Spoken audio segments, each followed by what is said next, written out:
¿Es posible creer en Cristo sin arrepentirse? Y al revés, ¿es posible arrepentirse verdaderamente sin confiar en Cristo?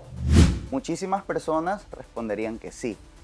Algunos dicen, yo creo en Jesús, pero no muestran ningún cambio real en su vida. Otros viven llenos de remordimiento por sus pecados, pero nunca descansan en la misericordia de Dios.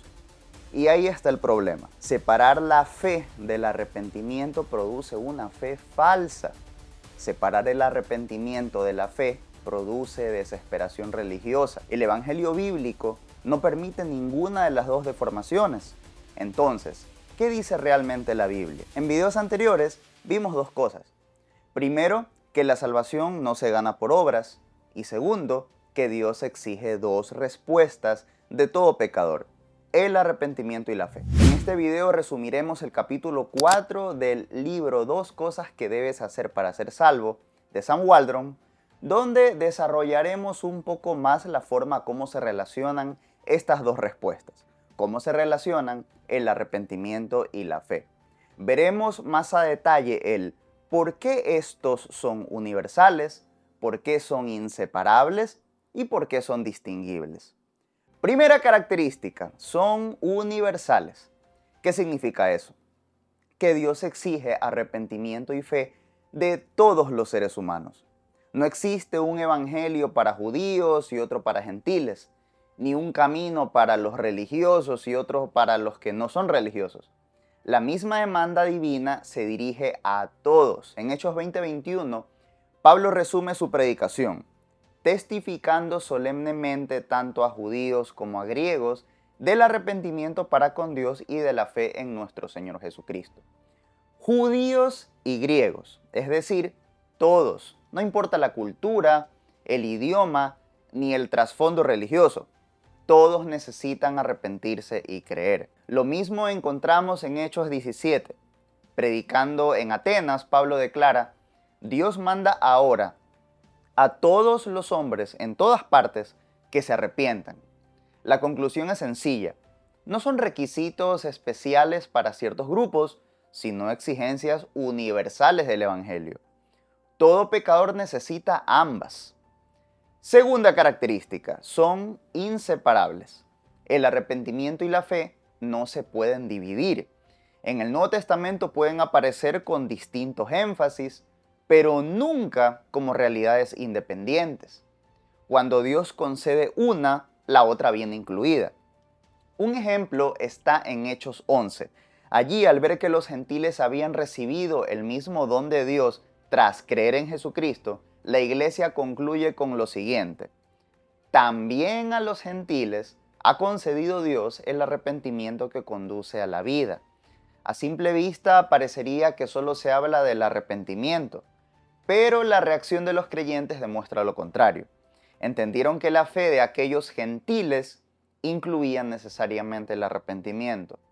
La fe verdadera implica arrepentimiento y el arrepentimiento verdadero implica la fe.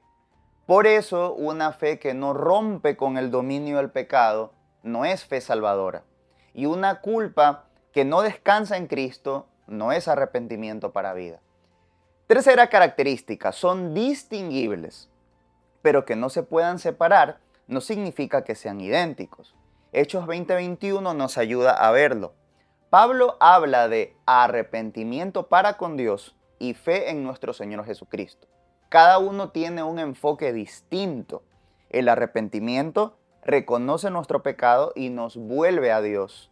La fe se aferra a Cristo, descansa en su sacrificio y se somete a Él como Señor.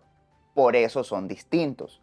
Uno nos aparta del pecado y nos vuelve a Dios, el otro recibe a Cristo y se rinde a su señorío. Pero aunque son distintos, jamás se separan. Ahora, 4 observaciones prácticas. Sam Waldron presenta 4 observaciones prácticas. La observación número 1. No debemos intentar decidir cuál viene primero. A veces uno se pregunta, ¿qué ocurre primero? ¿La fe o el arrepentimiento?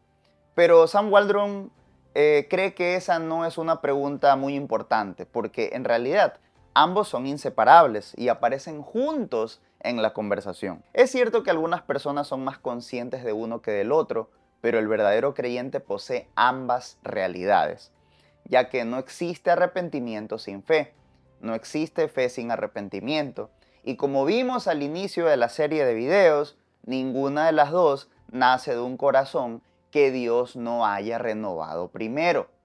Observación número 2. No toda tristeza por el pecado es arrepentimiento verdadero.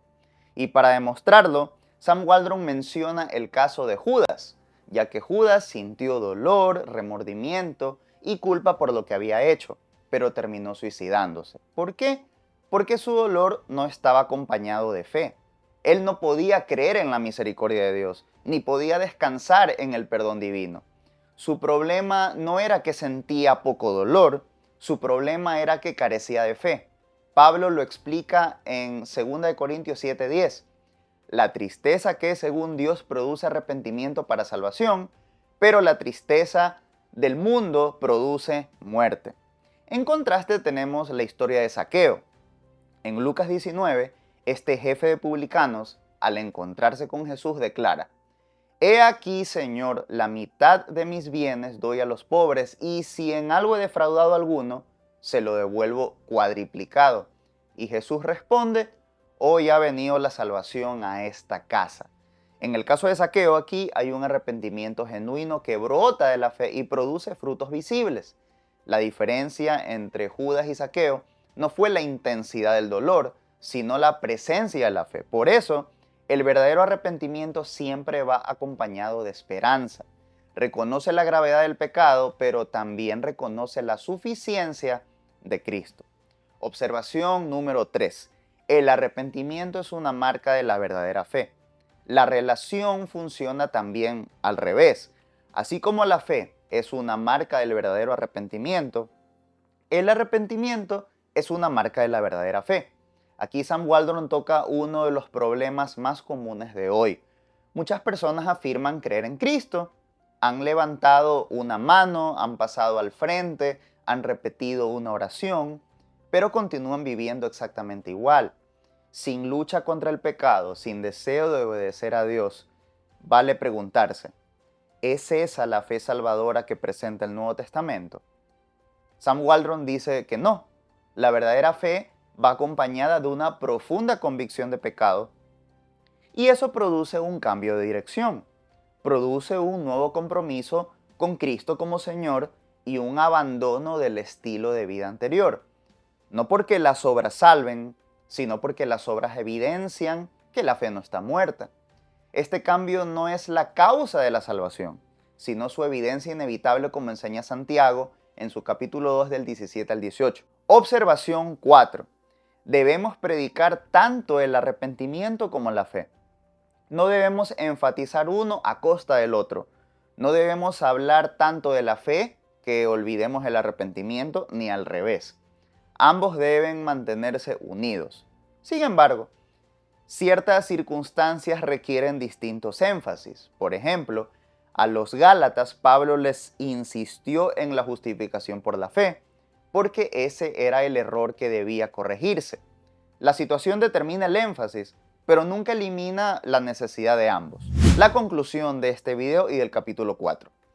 En el capítulo 4 aprendimos entonces que la fe y el arrepentimiento son universales, inseparables y distinguibles.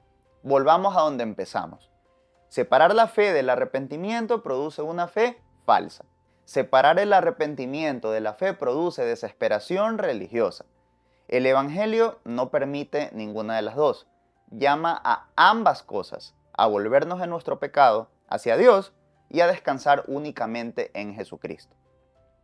Finalmente te hago una pregunta personal.